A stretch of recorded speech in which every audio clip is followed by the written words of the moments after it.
ಜಿ5 ಇರುವಾಗ ನೀವು ನಿಮ್ಮ ನೆಚ್ಚಿನ ಶೋಗಳನ್ನ ಎಂದಿಗೂ ಮಿಸ್ ಮಾಡಿಕೊಳ್ಳುವುದಿಲ್ಲ. ಅದು ಸಂಪೂರ್ಣ ಉಚಿತವಾಗಿ. ನೀವೆಲ್ಲಿ ಹೋಗ್ಬೇಕು?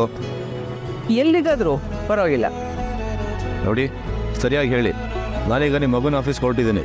ನನ್ನ ಟೆನ್ಷನ್ ನನಗೆ. ನಾನು ನನ್ನ ಮಗನ ಜೊತೆ ಹೋಗ್ತಾ ಇದ್ದೀನಿ. ನನ್ನ ಖುಷಿ ನನಗೆ. ನೀವೆಲ್ಲ ಹೋಗ್ಬೇಕು ಅಂತ ಹೇಳಿದ್ರೆ ಬಿಟ್ಟು ಹೋಗ್ತೀನಿ. ಇಲ್ಲೇ ನಿಲ್ಸು. ಇಲ್ಲ, ನಿನ್ನ ಜೊತೆ ಸ್ವಲ್ಪ ಮಾತಾಡಬೇಕಿತ್ತು. ಮನೇಲಿ ಮಾತಾಡೋದಕ್ಕೆ ಸರಿ ಹೋಗಲ್ಲ ಅಂತ ಕರೆದೆ ಅಷ್ಟೆ. ಏನು ವಿಷಯ? ನಿಜ ಹೇಳು, ನಿನಗೆ ಅಭಿ ಹತ್ರ ಕೆಲಸ ಮಾಡೋದಕ್ಕೆ ಹಿಂಸೆ ಆಗ್ತಿಲ್ವಾ? ನನಗೆ ಹಿಂಸೆ ಆದರೂ ಬಿಟ್ಟರು ಯಾರಿಗೇನು? ಹಾಗೆಲ್ಲ ಹೇಳಬೇಡ ಸಮರ್. ನೀನು ಹಿಂಸೆ ಪಟ್ಕೊಂಡು ಅದೇ ಕೆಲಸ ಯಾಕೆ ಮಾಡಬೇಕು? ಇನ್ನೇನು ಮಾಡಲಿ? ಎಷ್ಟೋ ದಿನದಿಂದ ಹುಡುಕಿದ್ಗೆ ಒಂದು ಕೆಲಸ ಸಿಕ್ಕಿದೆ. ಸ್ವಾಭಿಮಾನದಿಂದ ಮಾಡೋಕ್ಕೆ ಯಾವ ಕೆಲಸ ಆದ್ರೇನು? ನೀನು ಮಾಡ್ತಿರೋ ಕೆಲಸ ಚಿಕ್ಕದು ಅಂತ ನಾನು ಹೇಳಿಲ್ಲ ಸಮರ್. ಆದರೆ ಅಭಿ ಹತ್ರ ನೀನು ಕೆಲಸ ಮಾಡ್ತಿರೋದು ನಿನಗೂ ಹಿಂಸೆ, ನಮ್ಮೆಲ್ರಿಗೂ ಹಿಂಸೆ ಅಂತ ಹೇಳಿದೆ ಅಷ್ಟೇ. ಬದುಕಿನ ಅನಿವಾರ್ಯತೆ ಇದ್ದಾಗ ಕೆಲವೊಂದು ಸಲ ಹಿಂಸೆನ ಅನುಭವಿಸ್ಬೇಕಾಗತ್ತೆ. ಹೌದು, ಆದರೆ ಬೇರೆ ಆಯ್ಕೆ ಇದೆ ಅನ್ನುವಾಗ ಯಾಕೆ ಹಿಂಸೆ ಅನುಭವಿಸ್ಬೇಕು? ಏನು ಆಯ್ಕೆ ಇದೆ? ನೋಡು, ನೀನು ಹ್ಞೂ ಅಂದರೆ ನಿನ್ನ ಅರ್ಹತೆಗೆ ತಕ್ಕನಾಗಿರುವ ಕೆಲಸನ ನಾನೇ ಬೇರೆ ಕಡೆ ಕೊಡಿಸ್ತೀನಿ. ನಿಮ್ಮ ಕಾಳಜಿಗೆ ಥ್ಯಾಂಕ್ಸ್.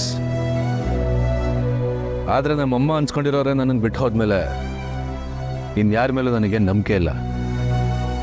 ಯಾರನ್ನೋ ನಂಬ್ಕೊಂಡು ಈಗಿರೋ ಕೆಲಸನೂ ಕಳ್ಕೊಳ್ಳೋಷ್ಟು ರಿಸ್ಕ್ ತಗೊಳ್ಳೋಕೆ ನಾನು ರೆಡಿ ಇಲ್ಲ. ಅದು ಹಾಗಲ್ಲ ಸಂಭಾವ. ನೀವು ಎಲ್ಲ ಇರೋರು, ಇಲ್ದಿರೋರ ಭಯ ನಿಮಗೆ ಅರ್ಥ ಆಗಲ್ಲ. ನಮಗೆ ತಾತ ಮಾಡಿರೋ ಆಸ್ತಿನೂ ಇಲ್ಲ, ಕೂಡಿಟ್ಟಿರೋ ದುಡ್ಡು ಇಲ್ಲ. ನನ್ನ ತೋಳಷ್ಟೇ ನಾನು ನಂಬಬೇಕು. ನೀವು ನನ್ನ ಬಗ್ಗೆ ಯೋಚನೆ ಮಾಡಬೇಡಿ. ಆರಾಮಾಗಿ ಊಟ ಮಾಡ್ಕೊಂಡು ಹೋಗಿ.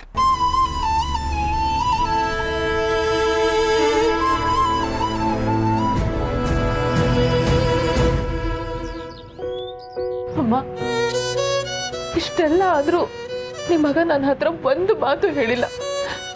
ಸುಮ್ಮನೆ ಮ್ಯಾನೇಜರ್ ಅಂತ ಹೇಳ್ಕೊಂಡು ನನ್ನ ಹತ್ರ ಪೋಸ್ ಕೊಟ್ಕೊಂಡು ಓಡಾಡ್ತಾ ಇದ್ದಾನೆ. ಅವನ ಅರ್ಹತೆಗೆ ಆ ಕೆಲಸ ಅಲ್ಲ ಅನ್ನೋದು ಒಂದೇ ನನ್ನ ನೋವಲ್ಲ ಅಮ್ಮ.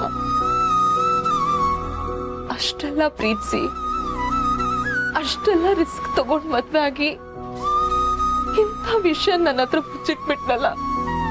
ಸಮಾಧಾನ ಮಾಡ್ಕೊಬಿಟ್ಟ ಅಮ್ಮ. ನನಗೆ ವಿಷಯ ಗೊತ್ತಾದಾಗ್ಲಿಂದ ಅವ್ನು ಬಂದು ನನ್ನ ಹತ್ರ ಇದ್ರ ಬಗ್ಗೆ ಮಾತಾಡ್ತಾನೇನೋ ಅಂತ ಕಾಯ್ತಾನೆ ಇದ್ದೀನಮ್ಮ. ತುಂಬಾ ನೋವಾಗ್ತಿದ್ರು, ನಾನು ತಡ್ಕೊಂಡೇ ಇದ್ದೆ. ಆದ್ರೆ ನಿಮ್ಮ ಹತ್ರ ನಾನು ಕಂಟ್ರೋಲ್ ಮಾಡ್ಕೊಳಕ್ ಆಗ್ತಿಲ್ಲಮ್ಮ. ಅತ್ಬಿಡು ಪುಟ್ಟ, ಸಮಾಧಾನ ಆಗೋ ಅಷ್ಟು ಅತ್ಬಿಡು.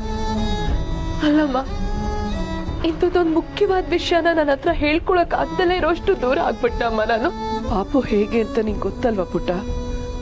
ಅವನ್ಗೆ ನಿನ್ಗೆ ಹೇಳ್ಬಾರ್ದು ಅನ್ನೋ ಉದ್ದೇಶ ಇರಲ್ಲ.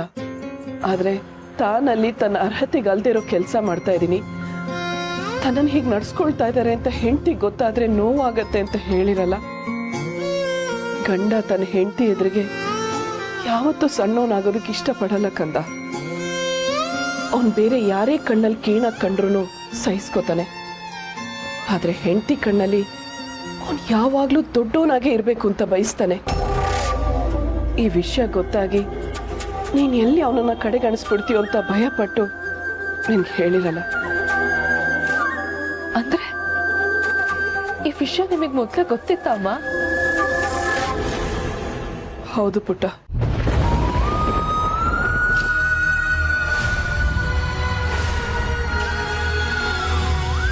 ಏನ್ ಹೇಳ್ತಾ ಇದ್ದೀರಾ? ನಿಮ್ಗೂ ಈ ವಿಷಯ ಗೊತ್ತಿದ್ರು ನನ್ನಿಂದ ಮುಚ್ಚಿಟ್ರ? ಕ್ಷಮಿಸು ಪುಟ್ಟ, ನನಗೆ ನಿನ್ನ ಹತ್ರ ಹೇಳೋಕ್ ಧೈರ್ಯ ಬರಲಿಲ್ಲ. ಈ ವಿಷಯ ನಿನಗೆ ಬೇರೆ ಯಾರಿಂದಲೋ ಗೊತ್ತಾಗಿ ನೀನು ನೋವು ಪಟ್ಕೊಳ್ಳೋ ಬದಲು ಅವನಿಂದನೇ ಗೊತ್ತಾಗ್ಲಿ ಅನ್ಕೊಂಡೆ. ಅಲ್ಲಮ್ಮ, ಅವನಿಗೆ ನೀವ್ ಯಾಕೆ ಕೆಲಸ ಬೇಡ ಅಂತ ಹೇಳಲಿಲ್ಲ? ಹೇಳ್ದೆ ಇರ್ತೀನ ಪುಟ್ಟ. ಅವತ್ತು ಅವನ ಈ ಕೆಲಸ ಒಪ್ಕೊಂಡಿದ್ದ ದಿನಾನು ಅದಲ್ಲೇ ಇದ್ದೆ ಪುಟ್ಟ. ನಿಜ ಹೇಳ್ಬೇಕು ಅಂದ್ರೆ ಅವ್ನು ಮೊದಲನೇ ದಿನ ಈ ಕೆಲಸ ಮಾಡುವಾಗ ನನಗೆ ಅಭಿಗೆ ಇಬ್ರಿಗೂ ಅವನೇ ಊಟ ಬಡಿಸ್ದ ಪುಟ್ಟ.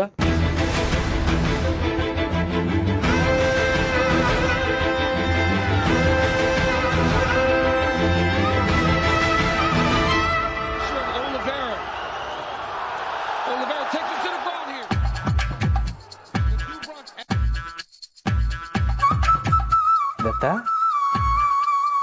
ಏನಾಯ್ತು? ಕೋಪ ಮಾಡ್ಕೊಂಡಿದ್ದೀರಾ? ನನ್ನ ಹತ್ರ ಯಾರೂ ಮಾತಾಡಬೇಕಾಗಿಲ್ಲ. ನಿಮ್ಮ ಹತ್ರ ಮಾತಾಡದೆ ಹೇಗಿರಲಿ ನಾನು? ಈಗೆಲ್ಲ ಹೋಗಿದ್ಯಲ್ಲ, ಹಾಗೇ ಇರು. ಓಹೋ, ನಿಮಗೆ ಹೇಳ್ದೆ ಹೊರಗಡೆ ಹೋದೆ ಅಂತ ಕೋಪನಾ? ನೀನು ಹೇಳಲಿಲ್ಲ ಅಂತ ನಾನು ಯಾಕೆ ಕೋಪ ಮಾಡ್ಕೊಳ್ಳಿ? ಹಾಗಾದರೆ ಇಷ್ಟೊತ್ತು ನಿಮ್ಮನ್ನು ಬಿಟ್ಟು ಹೊರಗಡೆ ಹೋಗಿದ್ದಕ್ಕೆ ಸಿಟ್ಟ? ನಾನು ಯಾಕೆ ಸಿಟ್ಟು ಮಾಡ್ಕೊಳ್ಳಿ? ಏನು ನನಗೇನು ಒಬ್ಬನೇ ಇರೋಕ್ಕೆ ಬರಲ್ವಾ? ಆಹಾ, ಕೋಪ ಮಾಡಿಕೊಂಡ್ರೆ ಸಖತ್ತಾಗಿ ಕಾಣ್ತೀರ. ನಾನು ಸಖತ್ತಾಗಿ ಕಾಣೋದಕ್ಕೆ ಕೋಪಿಸ್ಕೊಳ್ಳೇಬೇಕು ಅಂತ ಏನಿಲ್ಲ. ಹೇಗಿದ್ರೂ ದತ್ತ ಚೆನ್ನಾಗೇ ಕಾಣ್ತಾನೆ. ಅದು ನಿಜ. ಈಗ ಕೋಪ ಯಾಕೆ ಮಾಡ್ಕೊಂಡ್ರಿ ಹೇಳಿ? ಇನ್ನೇನು ಮತ್ತೆ, ಮನೆಗೆ ಬಂದವನು ನನ್ನ ಜೊತೆ ಸ್ವಲ್ಪ ಕಾಲ ಕಳೆಯೋದು ಬಿಟ್ಬಿಟ್ಟು ಎಲ್ಲ ಹೊರಗಡೆ ಹೋಗಿದ್ಯಲ್ಲ. ಗೊತ್ತಾಯ್ತು ಬಿಡು. ನಾನು ಎಲ್ಲಿ ಚೆಸ್ ಕರ್ರೆ ನೀನು ಸೋತ್ ಹೋಗ್ತೀಯೋ ಅಂತ ಅಂದ್ಬಿಟ್ಟು ಎಸ್ಕೇಪ್ ಆಗ್ಬಿಟ್ಟಿಯಾ? ಗೊತ್ತಾಗೋಯ್ತಾ? ಓಹ್, ಈ ದತ್ತನ ಮುಖ ನೋಡೆ ಮನಸ್ಸಲ್ಲಿ ಏನಿದೆ ಅಂತ ಹೇಳ್ತಾನೆ. ಆದ್ರೆ ಒಂದು ವಿಷಯಕ್ಕೆ ಮಾತ್ರ ನಿನ್ನ ಮೆಚ್ಚಲೇಬೇಕು ಕಣ. ನನಗೆ ಕೋಪ ಬಂದಿದೆ ಅಂತ ಎಷ್ಟು ಬೇಗ ಕಂಡು ಹಿಡಿದ್ಬಿಟ್ಟೆ. ಈಗೇನು ಸರಿ ಹೋಯ್ತಾ? ಸರಿ, ಹಾಗಾದ್ರೆ ಆ ಕೋಪಕ್ಕೆ ಒಂದ್ಸಲ ನೆಗೆದು ಬಿತ್ತು ಅಂತ ಹೇಳ್ಬಿಡಿ ನೋಡೋಣ. ತರಲೆ ಮದುವೆ ಆದ್ಮೇಲೆ ನೀನ್ ಬಹಳ ತರಲೆ ಆಗ್ಬಿಟ್ಟಿದ್ದ.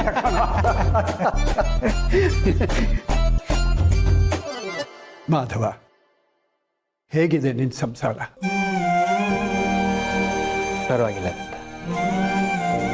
ತುಳಸಿಯವ್ರಿಗೆ ನಮ್ಮ ಮನೆಗೆ ಬಂದಾಗಿಂದನೂ ಒಂದಲ್ಲ ಒಂದು ಸಮಸ್ಯೆ. ಬಹುಶಃ ಮನಸ್ಸು ಬೆರೆಯೋಕೆ ಇನ್ನೂ ಸಮಯ ಬೇಕೇನೋ. ಹೌದು ಮಾಧವ, ಈ ಸಮಯ ಅನ್ನೋದು ಒಂದು ಅದ್ಭುತವಾದ ಔಷಧಿ ನೋಡು. ಅದು ಪ್ರೀತಿಸಿದವರು ಇಲ್ಲ ಅಂತ ಅನ್ನೋದಕ್ಕೂ ಮದ್ದು, ದ್ವೇಷದ ಮಧ್ಯೆ ಪ್ರೀತಿ ಬೆಳೆಸೋದಕ್ಕೂ ಮದ್ದು. ಅದು ಹೌದು. ಆದರೆ ಒಂದೊಂದ್ಸಲ ಅನಿಸುತ್ತೆ ಅವರು ಇಲ್ಲೇ ನೆಮ್ಮದಿಯಾಗಿದ್ರೇನೋ ಅಂತ. ಆ ಮನೆಗೆ ಬಂದು ಸಂಕಟ ಅನುಭವಿಸ್ತಿದ್ದಾರೆ ಅನಿಸುತ್ತೆ. ನೀನಿರೋದು ಯಾತಕ್ಕೆ? ಅವಳು ಸಂಕಟ ಪಡ್ತಿದ್ರೆ ನೀನು ನಗಿಸ್ಬೇಕು ಕಣೋ. ನಿಮ್ಮಿಬ್ಬರಿಗೂ ಮದುವೆ ಮಾಡಿಸಿರೋದು ಬರೀ ನಿಮ್ಮ ಮಕ್ಕಳು, ನಿಮ್ಮ ಮನೆ ಅಂತ ಆ ಒಂದು ಸಮಸ್ಯೆನಲ್ಲೇ ಮುಳುಗಿರಲಿ ಅಂತಲ್ಲ. ಆ ಮಕ್ಕಳನ್ನೆಲ್ಲ ಒಂದು ದಡಕ್ಕೆ ತರೋಂಥ ಸವಾಲು ನಿಮ್ಮ ಮುಂದಿದೆ ನಿಜ. ಆದರೆ ಹಾಗಂತ ನಿಮ್ಮ ನಗುನ ನೀವು ಮರಿಬಾರ್ದು ಕಣ. ZEE5 ಆಪ್ ಡೌನ್ಲೋಡ್ ಮಾಡಿ ಎಲ್ಲಾ ಸಂಚಿಕೆಗಳನ್ನು ಸಂಪೂರ್ಣ ಉಚಿತವಾಗಿ ನೋಡಿ.